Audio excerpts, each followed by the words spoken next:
Welcome to NASDAQ Trade Talks. I'm your host, Jill Malandrino, Global Markets Reporter at NASDAQ. Joining us at the market site in Times Square, we have Razat Garaf. He is the CEO of Llamasoft. We're going to take a look at leveraging emerging technologies to enable smarter decisions in supply chain.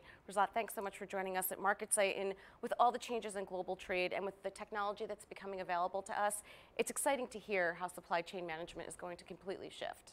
Absolutely. There's a lot happening. And supply chains are the core of how businesses operate. And so it's really a great time for companies to think through how to reimagine and rethink how to manage the supply chain. There's a lot going on. And part of these technologies is also going to help improve the accuracy of demand forecasting. It is. And you know, if you look at how supply chains have traditionally been managed, it's been an inside-out approach where companies have looked at their processes, their data, and helped make decisions. But in reality, supply chains live in the context of the broader economic ecosystem, right? And so more and more companies are looking to take advantage of outside-in information and really look at market sensing techniques, look at data from channels like the weather, traffic patterns, economic outlook, macroeconomic outlook, and use those external causals to make smarter decisions in the supply chain. And clearly, AI is helping enable that in a big way. Right, and that was my next question to you, was predictive technologies like AI, like machine learning, to improve the power of automation, these technologies, and we're just at the beginning of what they can do. There's so much more that they can do. We are in early stages of that evolution, you're right. What's interesting is there's been a lot of focus around the predictive capabilities of AI, and clearly that can add a lot of value.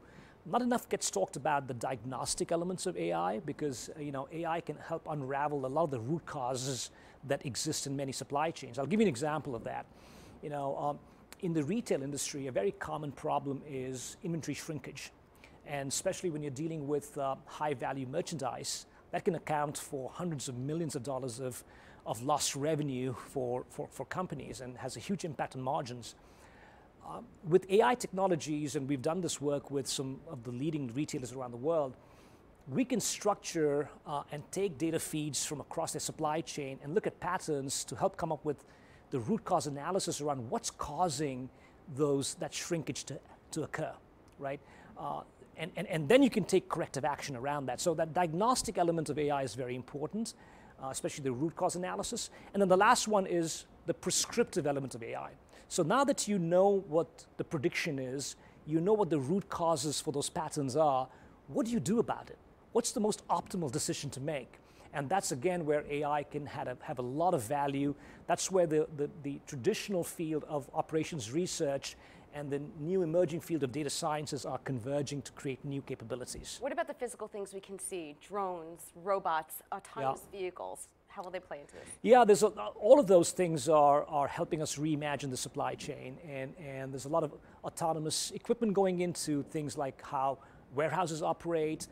Robots are clearly enabling things in manufacturing operations and distribution operations in stores for retailers. But I think also what's interesting is how do these physical devices converge with the analytical capabilities. And so there's this whole emerging trend towards edge computing, right? Where you're bringing the smarts to the field. You're bringing the smarts to the edges of the organization where transactions are happening, processes are happening, and decisions are being made. And that's a very promising area. And of course, the 5G technology adoption is going to help enable that because you need to be able to stream data sets that we can't even envision right now to really take advantage of the edge computing potential. Will 5G start to be implemented in 2020? It has already been started to be implemented in countries like Korea, China. I think it's yet to be determined, how that'll evolve here in North America. But we're already seeing several different pilots and early stage adoption of 5G technologies around the world. And is it playing out the way businesses have expected it to? I think it's in early stages, but it's the early results are very promising. And it's all about, again, from our perspective, being an analytics company and taking advantage of AI-enabled decisioning. For us, what's exciting is the speed and the volume with which we can move data. Because all this AI and the algorithmic science around AI is very exciting, but none of that works without a lot of data, massive amounts of data. So cloud computing was a big radical jump up in enabling AI technologies to be applied in the field. I think the next big step will come through 5G computing. All right, Razat, thanks so much for joining us at MarketSite. And thank you for joining me on Trade Talks. I'm Jill Malandrino, Global Markets Reporter at NASDAQ.